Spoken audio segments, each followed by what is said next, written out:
to share.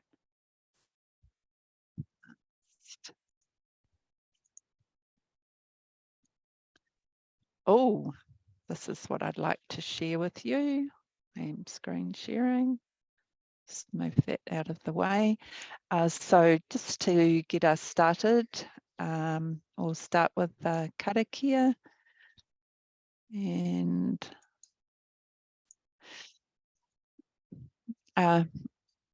so welcome everybody. Thank you for being here.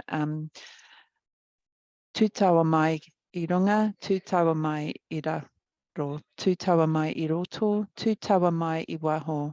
Kia tau ai te mauri tū, te mauri ora ki te katoa, haumie, huie, dai ki ye. So I'm going to stop sharing and continue to introduce Fiona. This intriguing title that I mentioned, The Secret to Dream Pot Cooking, Understanding the World of Our Students Through a Sociological Lens. And I honestly can't wait to find out more about this, Fiona. So Fiona is from Whitireia and Welltech Te Pukenga. She's going to talk to us about how classical theories of sociology can help us explore the pressures on our students in current times. She's going to share a philosophical argument for us to think differently about our akonga and to celebrate the opportunities we have to in the current environment. So Fiona, hand over to you. Thank you. Kia ora, kia ora. I should just start with a little bit about myself. So I hail from the mighty west coast of the South Island. It's where I was born and bred. Kawatiri is my home, and I didn't have the best of times through my schooling, so I went on to become a teacher. And in my teacher education, I found out that actually sometimes our education system has inherent problems built within it. And every time I looked for solutions, people told me to look to psychology and human development and classic educational theories. But I was really fortunate to have later on experiences at Victoria University with Dr. Joanna Kidman on sociology and how sociology can provide a bit of a different way of seeing the world. So without further ado, I'll make a start.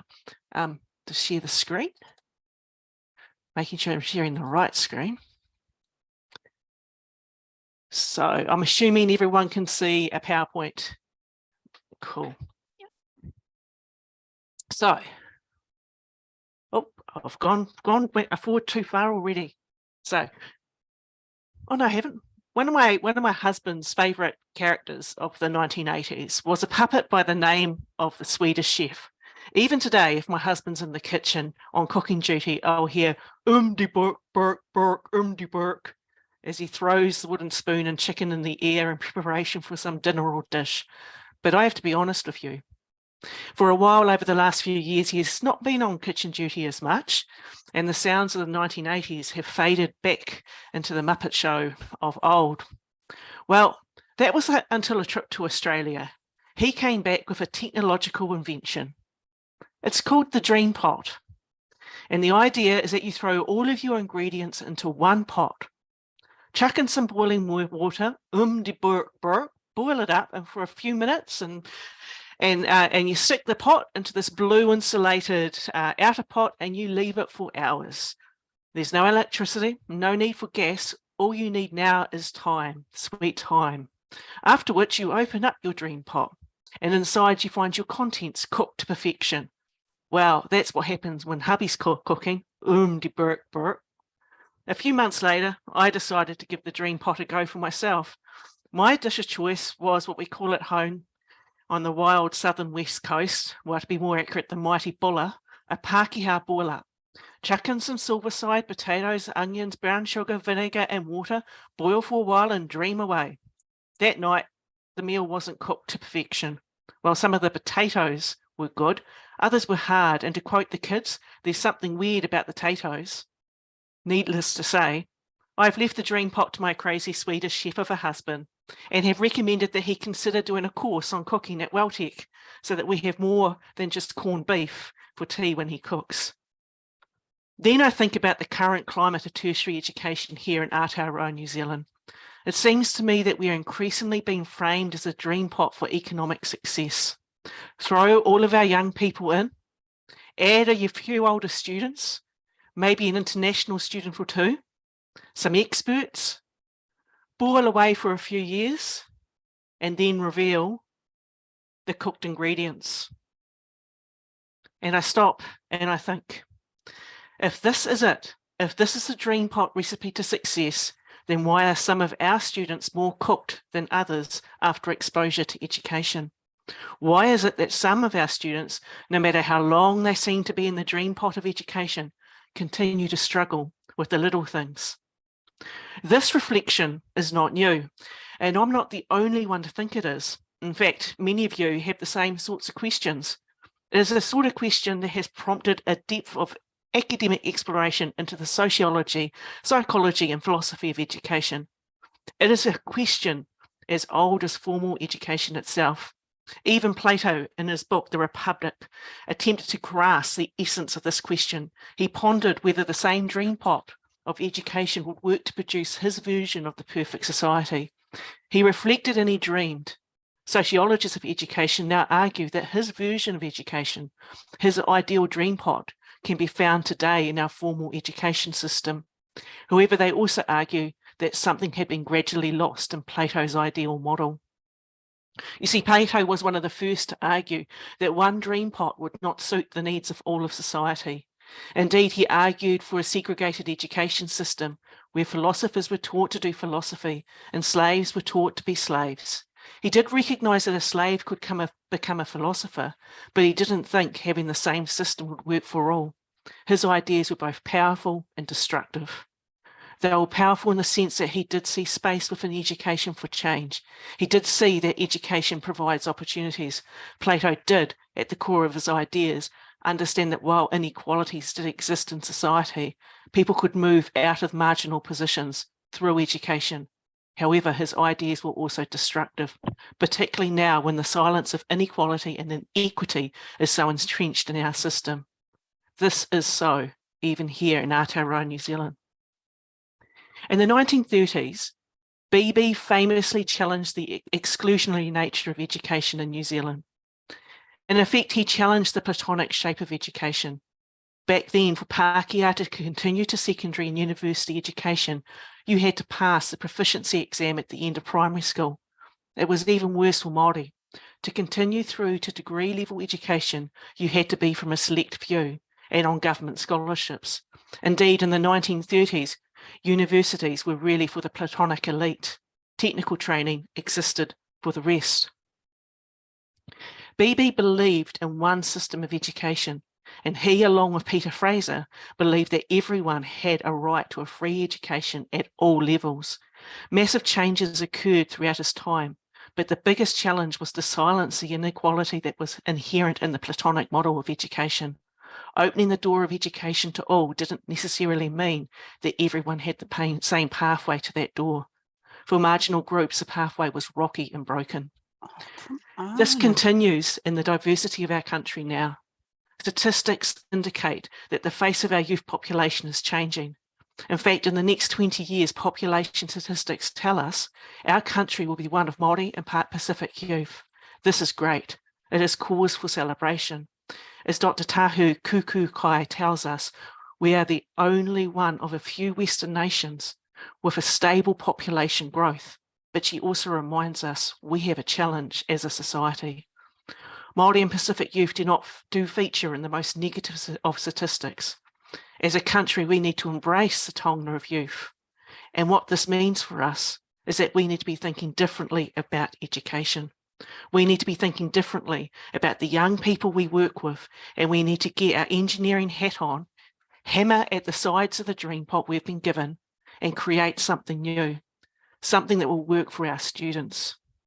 You see, Beebe and Fraser were correct to dream big, but keeping the old in order to walk into the new was problematic. This message came through strongly in the 1960s and 70s, when educational sociologists began to explore and expose how schools and universities align themselves to the needs of our students. Sociologists such as Pierre Bourgeois argued strongly that school life and home life were often in conflict. In Aotearoa, New Zealand in the 1980s, Alison Jones came to the same conclusion. In our classic sociological study, Jones explored the educational life of Pacific Island students and the ways in which the school's expectations of them aligned with their families' and communities' expectations. She found that while the school was trying to create an environment which would enable these girls to continue through to tertiary education, life at home and the girls' own expectations were more aligned to getting a job and getting out of school. Pacific students today would say that the world has changed since the 1980s, but there is still a disjunction between the cultural demands of their life at home and the expectations relating to community and academia imposed by a predominantly Western model of education. All of this is history, I know. You know that as well. But what does it mean for us here today? What does it mean for the students we teach and we support? I would suggest that it actually means a lot. I would suggest that rather than seeing our students who are increasingly under more and more stress as having personal problems, we should see that there are deep structural problems in our system. The fix to these problems is more than just a side program built into our courses. The fix is a rethink, a journey with our students, an acknowledgement of the reality of the system, and a willingness to pick up the hammer and bash at the sides of the dream pot of education. Why do I say that? Well, if we were to take the sociologist's argument as correct, then we need to acknowledge two things. One, that our system is inherently Platonic in nature, and that it is designed first to meet the needs of society. This means that different pathways are possible within it, in particular tertiary settings. Two, as our society becomes more and more technological in focus, the demands on our young people are increasingly converging around high needs of literacy and numeracy. And on top of this, students need to be multimodal in their literacy. To read and write now involves more than just a book. You need to be able to communicate in schema of all types. You need to know how to use a computer. This convergence is not wrong and it's not avoidable, but it has effects and implications for us, and most of all for our students. Back in the 1930s, when my grandfather learnt the skills that would enable him to earn an income, whitebaiting in winter, gold panning in summer, and making fire bricks in the weekend, he didn't have to have the same set of skills as some bloke up in Wellington going to university with the aim of being a lawyer. The reality is, while he could read and write and was good at math, he didn't need to have a high level of literacy and numeracy. The world had a place for my working class granddad. By the time of my generation, the kids of the 1980s came into the workforce. Things had changed. Okay, for most of us, tertiary education was no longer free. But for someone like my husband getting into radio, it involved more than just learning how to speak radio speak. It involved more than just being able to write and being able to pull apart a computer and hopefully put it back again. Unfortunately, it was often in the putting back that he struggled the most. Today, being in radio requires a high level of computer literacy as the studio moves more and more into the digital sphere and the wires are fast disappearing. Now literacy and numeracy are important. In all of our certificates, diplomas and degrees, these skills have an explicit part. While our system may have elements of Plato within, the reality is students in all programs are required to build very similar sets of skills. Plato would say that a builder would only need an education suited to his role in society. But what happens to that education when all of a sudden that role now requires skills once reserved for the philosopher? Is there a place in the world for young people today who struggle with the basics? I would suggest we need to step back here. We need to look at what the lens of sociology tells us. A sociological lens tells us that one system suits all approach will not and cannot work. Sociology tells us that the formal system of education inherently produces inequality and inequity. Sociology would tell us that we inherently, as a society, fall into a trap of blaming the individual rather than reflecting upon ourselves. Indeed, This is what I found in my own PhD research into the ways we as a country construct understandings of young people in crime. We tend to see the problems within youth and within families. We tend to see these kids as failures at school, but the very real fact is that these kids have failed school in terms of academic achievement. But this is important. School has also failed them in terms of acknowledging that these kids are taonga for our community.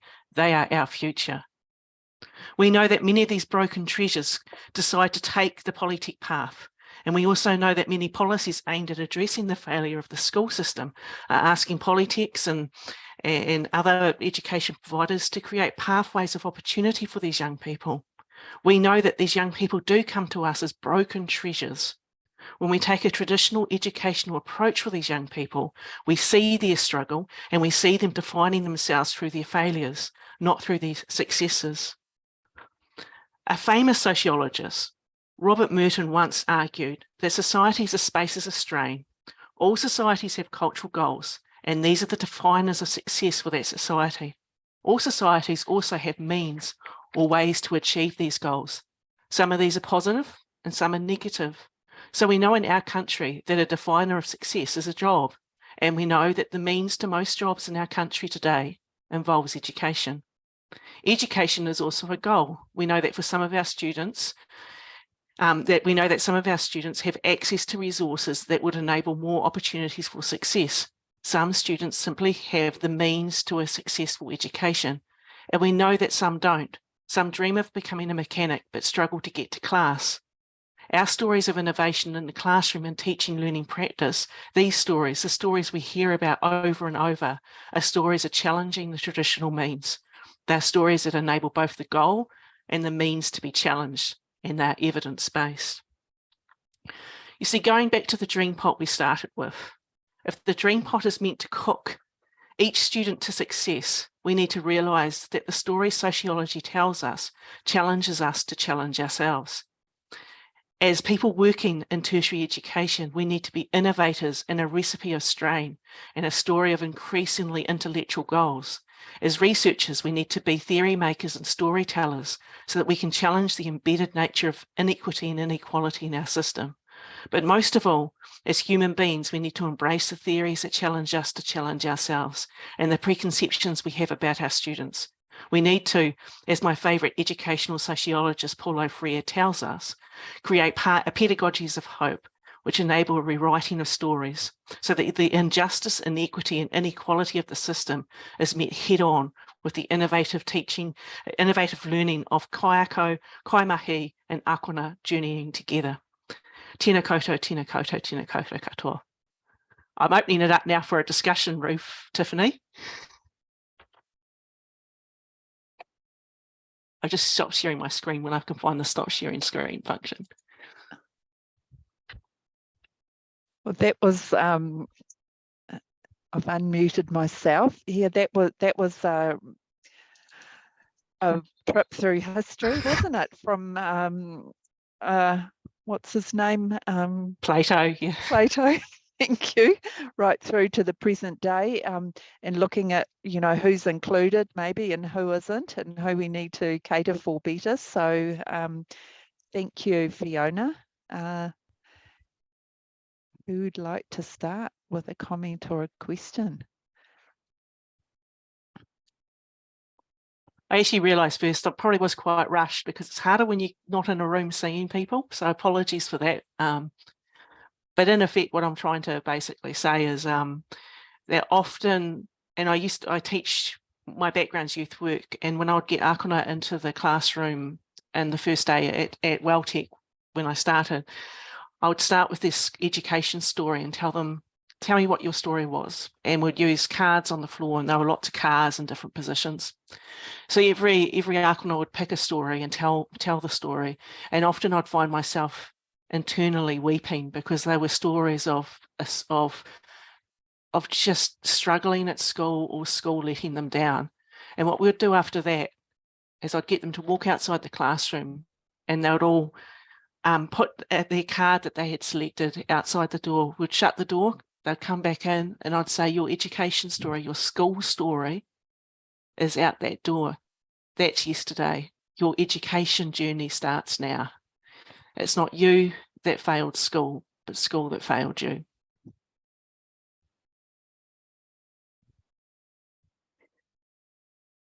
Did anyone listen to the outgoing Children's Commissioner this morning, or has anyone listened to her recently? Is it Frances Evers? Yeah, she's going to be a new commissioner, but your talk would absolutely resonate with her, Fiona, talking about what we need to do for these kids. Yeah. I totally am with you on it, Fiona, as well. I'm a political scientist, actually, so fairly close relatives to sociology, I think, at least the way I've done it. And I think it is really important to look at some of the structural issues and not just the individual. You know, individual well-being is important and everything, but there are broader things to think about for sure in there. So I really welcome that. I'm also just, by the by, I'm working in trying to introduce this idea of digital storytelling around, which is students making short videos. So giving them an avenue to tell some of those stories you're talking about, but also to develop some of those literacies that you're mentioning that everybody needs now. So yeah, totally support what you're saying there. So thank you for that. Yeah, I journeyed into digital storytelling myself at the end of my PhD. Yeah, and I was really privileged to see some of the work. I didn't go, it was through a keynote coming to New Zealand. It's finished now, but it was an initiative at University of California called DUSTY, Digital Underground Storytelling for Youth. And so I got exposed to that, and I'm a huge fan of Paulo Freire. So yeah, the whole concept of being able to read your world and rewrite your world. Yeah. So I was really privileged in 2010 to be invited by the then Children's Commissioner and Red Cross New Zealand to put together the shadow report to the United Nations on UNCROC, the United Nations Convention of the Rights of the Child.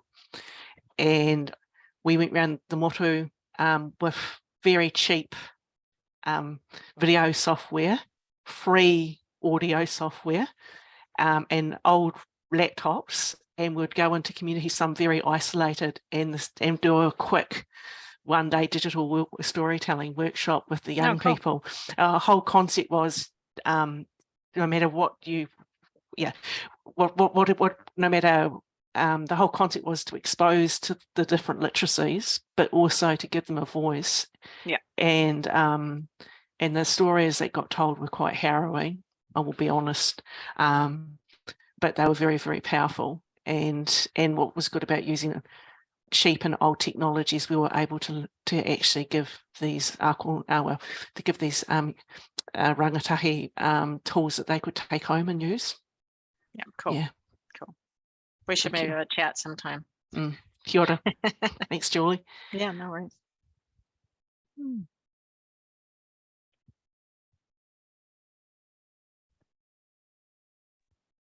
Kia ora. I think, I see things in a similar way to you, Fiona.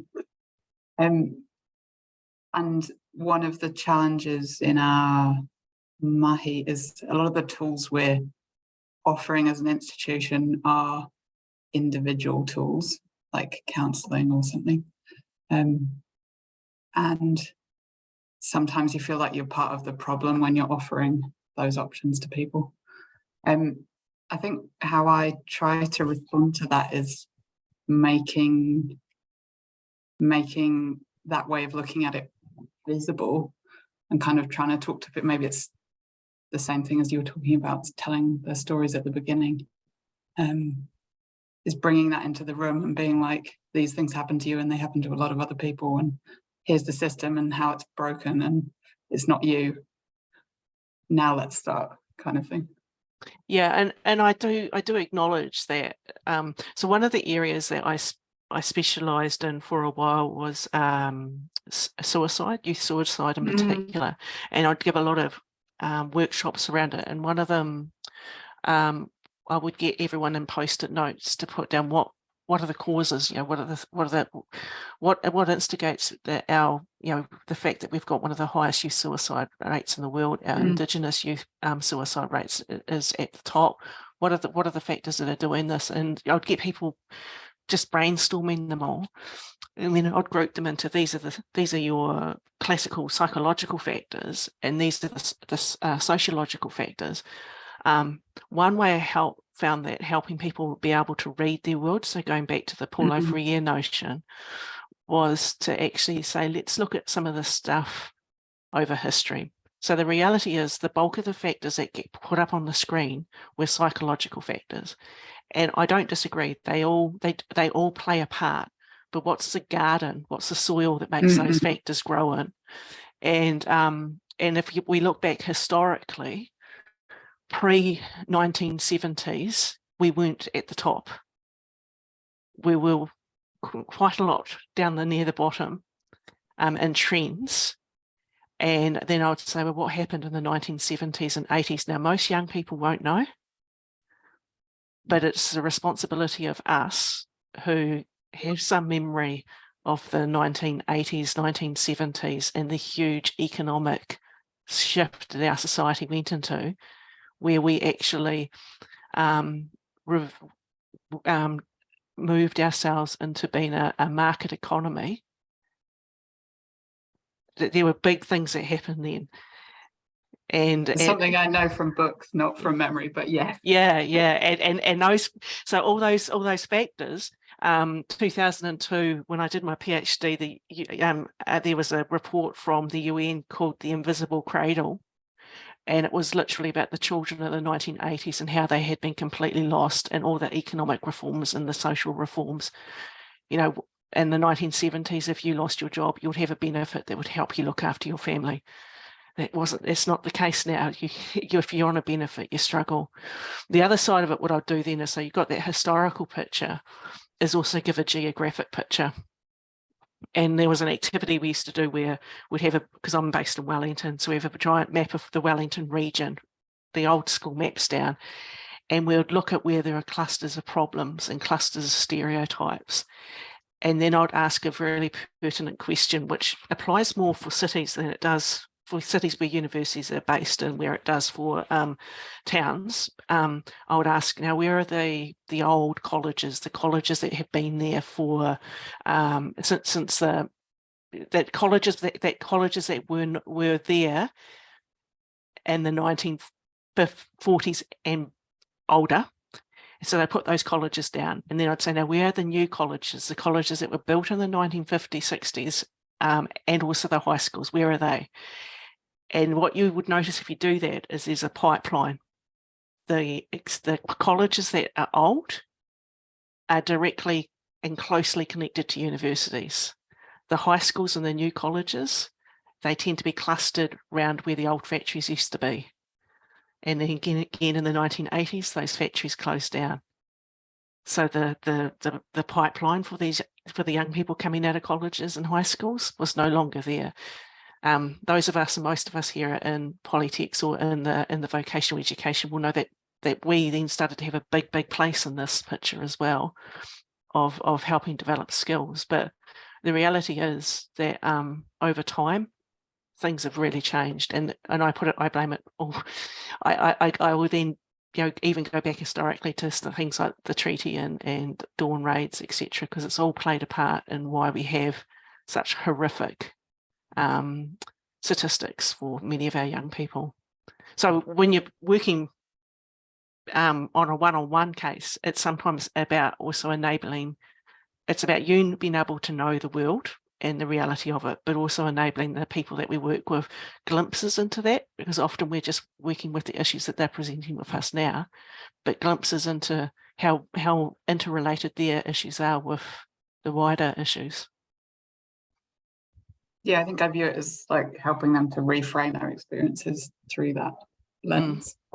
Yeah. We were having a similar discussion from a different angle, because I'm also in the disability space, and we were talking about like there's a lot of Akonga experiencing really challenging mental health in that space, and how often our responses, if we're not thinking carefully about them, can kind of reinforce it as like, this is your problem, you're broken. And that it's really difficult to just sit with people and go, yes, this space is not designed for you, it's not including you. It's just hard, but actually that's the situation, and trying to make things better in the moment kind of reinforces the problem sitting inside our corner. Yeah. Kia ora. Fiona, quick question. Social mobility, you know, being able to kind of come into a better circumstance. Do you have anything on, especially since the reforms, say last 30 years, about how social mobility is occurring in New Zealand? Aotearoa, is it?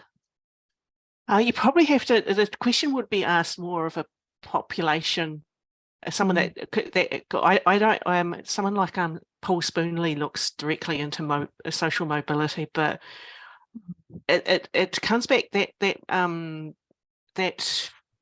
should go back. I'll just share my screen for a sec again and just go back to one of the diagrams.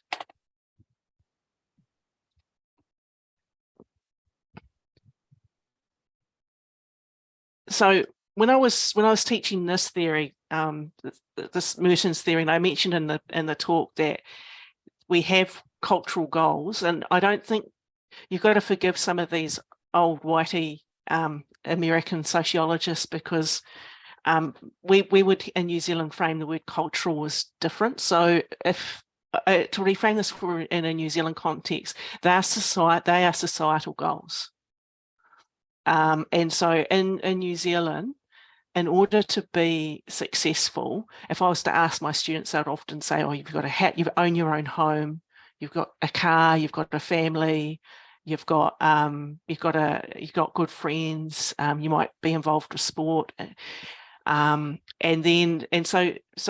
you have these sort of societal goals that are often determined by the dominant population, and then you have means to get to the goals. So we would classically say to our young people in New Zealand, if you get a good education, you'll be able to get a good job. But there's even more to that. Like I'd said in the presentation, education itself is a goal. So you've got to have the means to be able to get to that good education.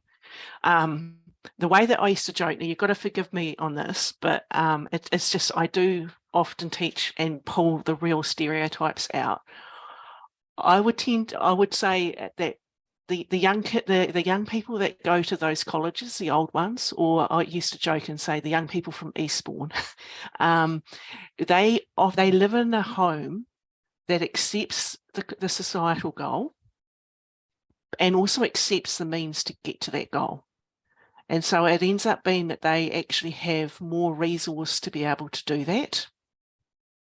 Now, if you go down to the next one, the ritualism, and I would joke here and say that that's my mum, because I grew up in a very, well, it ended up, my mum ended up on a benefit, but my mum did everything she could to actually do the best that she could for us, but she knew no matter what she did, she would never ever achieve the goals that society had. So she just went to work today. There's a song, who does that song? You are my brother, and you know, smash something. You are my brother. You know, they do a song, and it literally in the song they talk about, it's called Ordinary Life. And he talks about what it's like just to be in the ritual of going to work and the ritual of everything and not being able to achieve anything because the resources, you know, not having the income to achieve anything really. So that's that type of area. There's a group of people that accept the goals. Now, I would say it's not just that they've rejected it, but they actually don't have access to the resources to get to those goals. Now, growing up in Wainuiomata, but even this guy Merton would say this.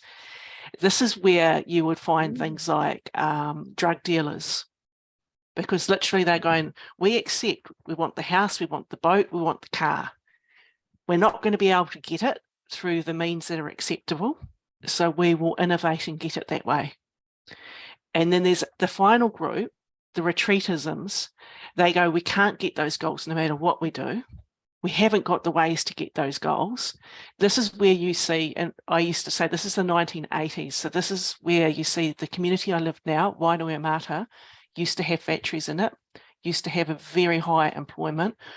When many of those men in the 1980s lost their job, there was no opportunity for them. And so they took to retreating, and that we see retreating as taking to yourself. So that's where your suicide comes in, but also it could be domestic violence. It's all of a sudden, it's just giving up. No matter what you do, you're just not going to get there.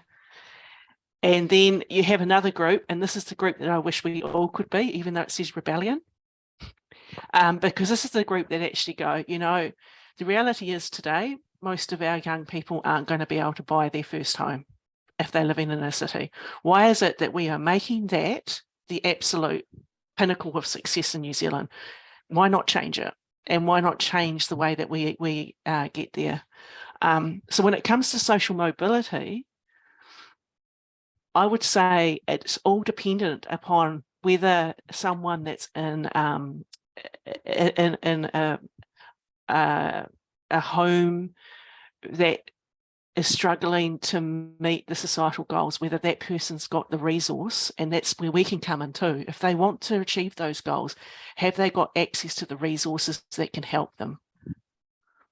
And if they have got access, then mobility is possible. I know for myself, I grew up in a sole parent home. My mother, when she went back to Westport, she was actually told, went to the local church, and the church told her to never come into the doors again. She was a harlot, and because she'd got divorced. When all the way through school, I would get, Beals, that's not a West Coast last name, is it? And my grandfather taught me whenever that was said to say to them, oh, you're a fountain, I'm a fountain. Oh, which fountain? So he gave me a little way to be able to innovate my way through the school system. But I was told by my teachers that I would either be an office worker or a mother. And when I went to university, I had no idea how to navigate university at all. I was actually pleased I went to Teachers College first, because that had a set timetable. There would be no way that I could have handled selecting subjects. There would have been no way I could handle having to work out what I do if when there's no lectures. What do I do if I've got 6 hours of lectures a week and I'm a full-time student? What do I do if those other 24 hours? I wouldn't have known. I probably would have gone and worked. Thankfully, because I had Teachers College, I had 5 days of planned education from that place. Even my self-directed study I was told what I was going to do in my self-directed study. But that meant once I got to university, I had some of that resource. So I know that I have, in the mobility aspects, been able to go move myself up. But I know from my students, even in that I had even in the BYD, Bachelor of Youth Development, there was there was a lot of I taught in Wellington and Auckland, and a lot of students that had gone to low decile schools would come in and they would say to me, Dr. Fee, we didn't know we had to do any study this week because we didn't have class this week. We've got class. So they had to say, and I had to actually literally sit down and go, here's what these days mean. Here's how to do it, because again, different priorities, you know. So when it comes to social mobility, there is possibility for it, but it's a hell of a lot harder if you've been given a different deck of cards to begin with.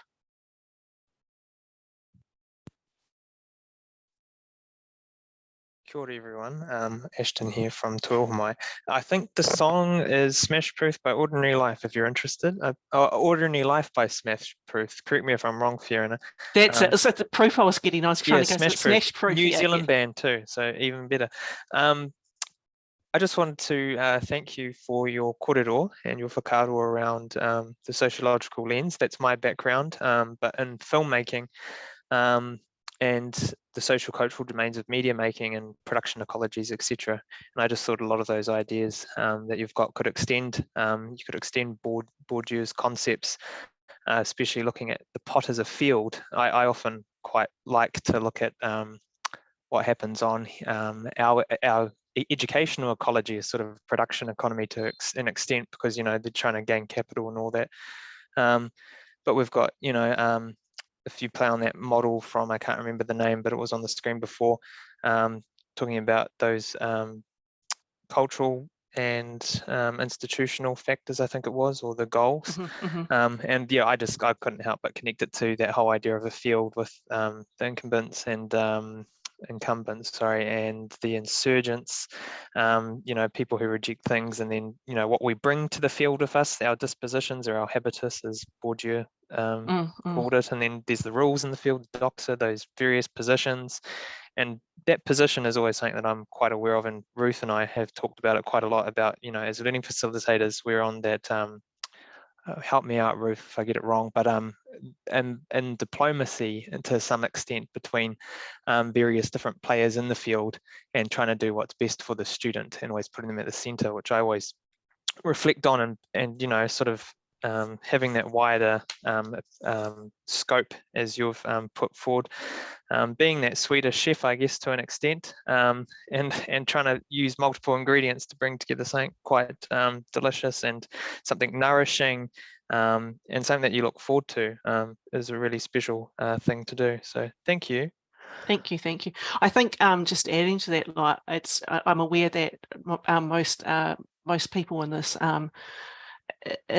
hui today are there in the field with Akuna. They're not necessarily tutors. You're not. I don't think I'm talking to a lot of tutors, and I think you have a really crucial. You all have a really, really crucial role to play, and that's simply because you have the ability to be able to. One of my favourite writers is a person called Bell Hooks, and she talks about being able to scream from the edges rather than having to be part of the actual system. So you're not part of the actual program. You're not, programs being taught. You're actually there screaming in from the edges and saying, "Hey, this is something that needs to happen."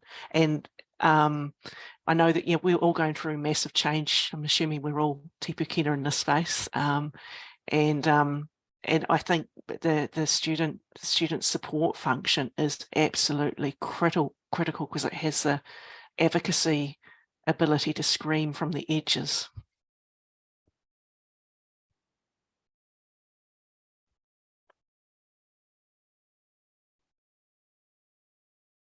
You've just gone on mute, Ruth.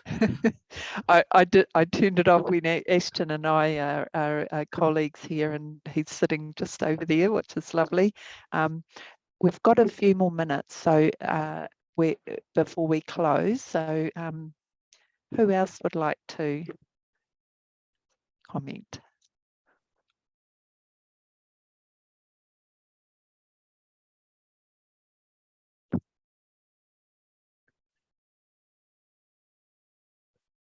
I'm wondering, Ruth, are we finishing at 1? 1? I think so. Okay. I was just wondering if no one's got any comments, whether we actually put the song Ordinary Life on, because it actually brings the whole presentation together. Oh, okay. Have you got it there, Fiona? I can get it quickly, and that means if anyone's got anything to say, they can say it now. Yes. Just to help me with knowing who has joined today, and the recording will be available on the ATLAANZ website in due course. And thank you, Tiffany, for organising the recording, because Karen, we need the host to be able to do it, and hence we had that new link that went out. What am I saying? Yes, so thank you very much. If you haven't put your name in the chat, and you're not identifiable from your Zoom name, So there was the workshops identity there. If you could just add yourself to the chat, name, organisation and role, that would be great. Back to you, Fiona. Okay, so let's hope, because it is a YouTube video, so sometimes they don't let you share as much as you'd want to, but we'll try.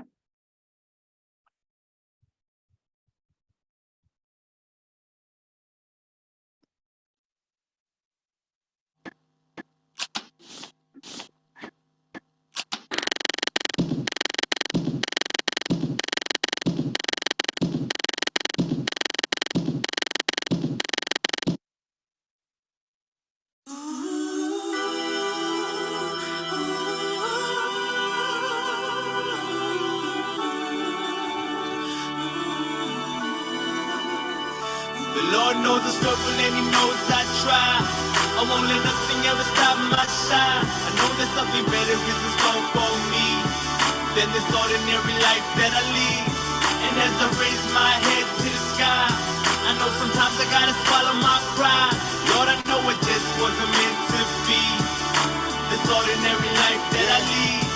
Imagine living on a mountain next door to the sky, overlooking the treetops, watching the birds fly, a view of a lake that'll glisten at night when the moon shine. Imagine what that life be like. No more hardship and drama, just comfort and wealth, no codes and flus. We all live with infinite health, no reason for tears, blood, sweat, and everything else that comes with it. We all winning with no reason to doubt. Back to reality, back to an unsatisfied salary, the day-to-day struggle that my fam suffers badly. And when it seems like it gets a bit better, gradually a casualty will take place, leaving people unhappy, man. But still I move forward, hoping for better things, and that one day I live it instead of imagining. My neck tilts it up, my head's to the clouds, my feet on the ground. Come and talk to me. Lord knows I struggle and He knows I try. I won't let nothing ever stop my shine. I know there's something better is in store for me than this ordinary life that I lead. And as I raise my head to the sky, I know sometimes I gotta swallow my pride.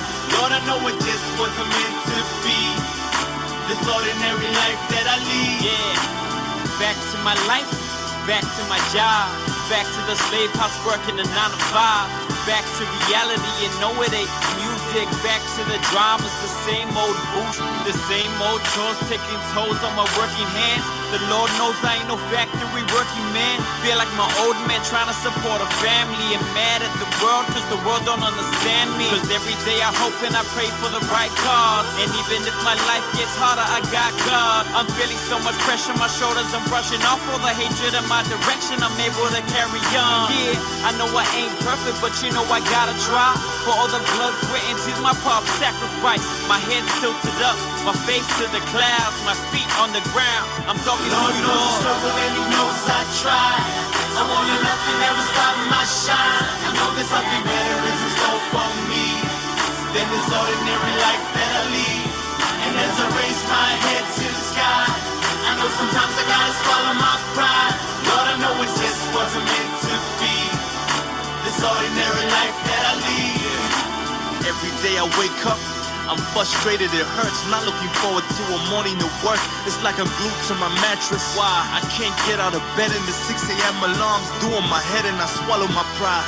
Feel like I'm tied up in a knot, like I'm walking on a treadmill, still in the same spot. 9 to 5 minimum wage is definitely not for me. I don't need binocs to see the amount of stress on my shoulders. I'm only a man, so I take it out at the gym and press as much as I can. I swear, if this is life for me, I don't want to live it. I know there's more in store for me than this f***ed up prison. Yeah, the truth is I made a promise to my fam. That's why I gotta carry the torch like Happy Freeman, man. My neck's tilted up, my face to the clouds, my feet on the ground. I talk to Lord the knows I Lord. struggle and He knows I try. I won't let nothing ever stop my shine. I know there's something better is in store for me than this ordinary life that I lead. And as I raise my head to the sky, I know sometimes I gotta swallow my pride. Lord, I know it just wasn't meant to be, this ordinary life that I lead.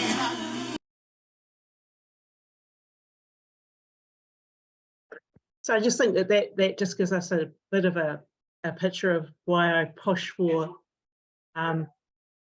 next video starts all the time. Why my perspective is how can we help our Akona start to write new stories and reshape the worlds that they're in.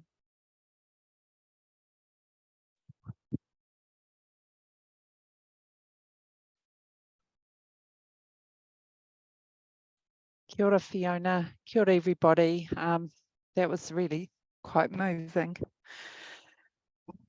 Sorry. Can't really talk at the moment. So maybe let's close with karakia. But some of the song lyrics really captured those ideas that you put before us. And it's making me question accepting the goals, accepting society's goals, but then, you know, the positions of others. Thank you. Would you like me to close us off? Absolutely. Yeah. So it's been an absolute real honour, team, and I mean when I say that I do see your role as a role that screens from the edges and can work with our Akona and the Akona that you work with daily to help them reshape their worlds around them.